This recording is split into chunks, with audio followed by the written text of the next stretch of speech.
Okay, so I've done loops before, but Flutterflow is obviously a moving target. It changes all the time, and since I did that, it has changed significantly, and they did add a feature for looping through lists. So let's look at that specifically right now.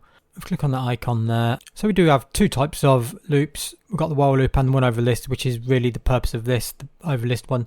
But a while loop is basically a loop will continue until a condition is met. So while this condition is not true, it will continue looping until it does become true, which is why I get a while loop. And then we loop in over a list, which didn't exist when I did the original loop video, hence why I'm doing it now.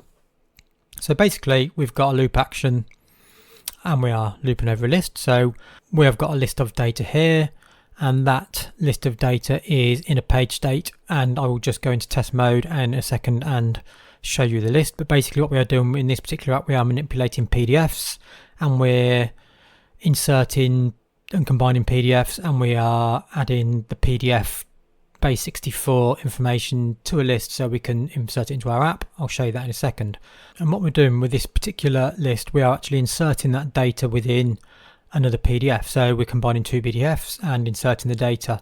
So the list we are looping over in this instance is called temp_add_list. It is our page state variable, and it is a list of PDF data because we're combining PDFs in this app. I'm just going to second go and show you it and show you the data within the app. And then for the loop, what we're doing, we're starting at index 0, which is the first item in a list. So your first item is not index number 1, that's the second item. Index 0 is your first item in a list, which you probably know. And then our end index, i.e. where we're looping to, and that is literally the number of items in the list. So we've got our page state variable and we've selected number of items. So our loop will go through the amount of items in the list with step size 1, so one at a time. So what it's going to do is going to go through each item in the list one at a time and then do something with it. In this instance, that is inserting the information into another PDF, which I'll come back to these two actions in a second. So here's the app, and we've got the debug panel up.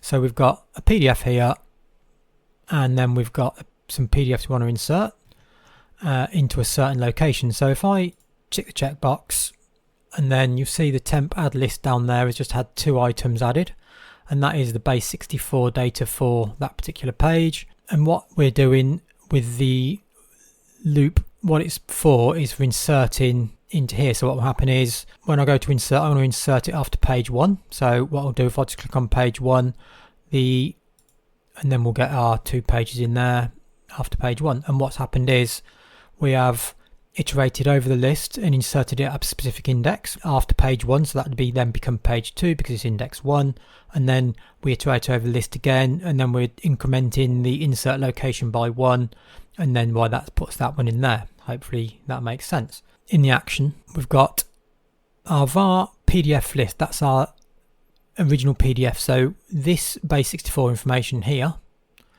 is stored in a page state called var PDF list. We want to insert at a specific index. We've got a page state called insert index, which we are manipulating back here to sort of decide how we're using it, i.e. it can't be less than 0 because that'll be a minus and we'll get an error. So that's why we are setting it to 1 when we get there. So we can, the minimum place we're going to put it is after page 1, although if it's already greater than 0 or 0 or greater, then obviously we'll go straight to that without resetting that. But basically what we're doing, we insert an item at index based on the index location, and we are inserting a list item out of our temp add list variable. So what will happen is the loop will kick in and we will insert into our selected location an item from the list that we're looping over, which is the temp add list page state. So if there's, like in the example I just did, there was 2 items in the list. So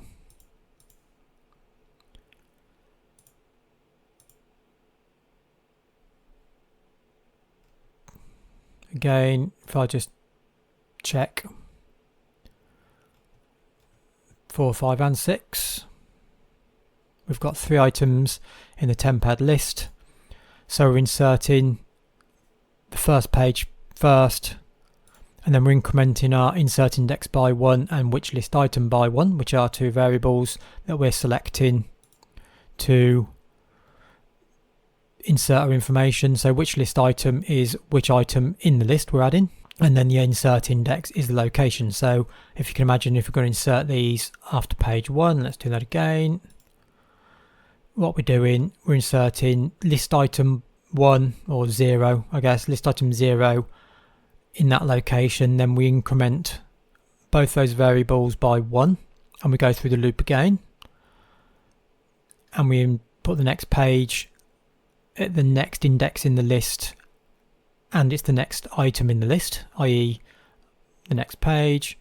And then once again we run the loop again, and we're inserting into the next index location the next item in the list. And then because that is the end of the list, because there's 3 items, the loop basically breaks and it's finished. That's what we're doing here, and that's the same with any type of list. You could have any type of list of information. Basically, to loop over it, you would generally start at index 0 because that's the beginning of the list. You don't have to, obviously, and then your end index would be the number of items in the list, depending on how you wanted to manipulate that particular data set, and your step size obviously being 1.